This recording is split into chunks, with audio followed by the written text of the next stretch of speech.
ఉంటుంది. ఒక మాట నిన్ను మరణానికి నడిపించవచ్చు. ఒక మాటలో తేడా రావడం వల్ల, మాటను చక్కగా పలకడం వల్ల నువ్వు జీవం వైపుకైనా వెళ్ళవచ్చు. మాట చాలా శక్తివంతమైంది. ఒక రాజ్యంలో రాజుగారు అడుగుతూ ఉన్నాడు మంత్రి గారిని పిలిచి, మంత్రి గారు మానవ దేహంలో అత్యంత చెడ్డదేది, అత్యంత మంచిదేది చెప్పండి అన్నాడు. రాజు అడిగినప్పుడు చెప్పకపోతే రాజు దగ్గర ఎప్పుడు రెండు రెడీగా ఉంటాయి. ఒకటి, ఇవ్వడానికి బహుమానాలు రెడీగా ఉంటాయి. రాజుగారికి చెప్పింది చేయకపోతే కొరడా దెబ్బలు కూడా రెడీగా ఉంటాయి. ఇది మంత్రి గారికి బాగా తెలుసు. ఈ మూర్ఖుడైన రాజుకు సరైన ఆన్సర్ ఇవ్వకపోతే నాకు బహుమానాల బదులు కొరడా దెబ్బలు పడతాయి అనుకున్నాడు ఏమో. రాజా దాని సమయం వచ్చినప్పుడు చెప్తాను అని అన్నాడు. సరే, ఓకే. ఇద్దరు సాయంకాలం మారు వేషంలో రాజ్య స్థితిగతులను తెలుసుకోవడానికి రాజ్యంలో బయలుదేరారు. ఇద్దరు మారు వేషంలోనే ఉన్నారు.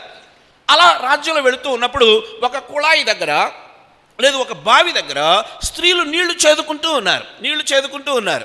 వెంటనే మంత్రికి ఆలోచన గుర్తొచ్చింది. రాజా, మీరు మార్నింగ్ నన్ను ఒక ప్రశ్న అడిగారు. మానవ దేహంలో అత్యంత ప్రమాదకరమైనది, అత్యంత యోగికరమైనది అవయవం ఏంటని మీరు నన్ను అడిగారు కదా, నేను ప్రూవ్ చేయాలనుకుంటున్నాను అన్నాడు. ఓకే, క్యారీ ఆన్ అన్నాడు. వెళ్ళిపోయి ఆ బావిలో నీరు చేదుతున్న స్త్రీ దగ్గరకు వెళ్ళాడు మంత్రి. రాజుగారు అల్లంత దూరంలో నిలబడి ఏం జరుగుతుందా అని చూస్తా ఉన్నాడు.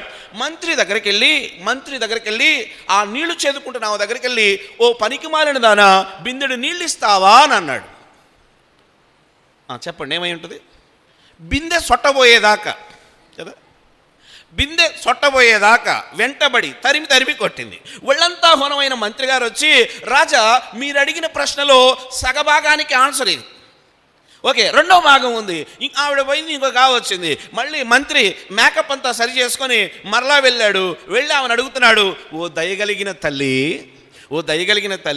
బిందెడు నీళ్ళు ఇస్తావా అంటే, భలే వాళ్ళండి, బిందె నీళ్ళు ఏంటి, తాగండి, మొహం కడుక్కోండి, కాళ్ళు కడుక్కోండి, నేను తోడుతూ ఉంటాను, మీరు వాడుకుంటూ ఉండండి కదా. అప్పుడు మరలా వచ్చి మంత్రి అంటున్నాడు, అయ్యా, దేహంలో అత్యంత ప్రమాదకరమైంది, బిందెలు సొట్టబోయేటట్టుగా చేసేది నాలుకే. చెప్పండి, ఎదుటివాడి ప్రేమను కుమ్మరింప చేసేది కూడా నాలుకే.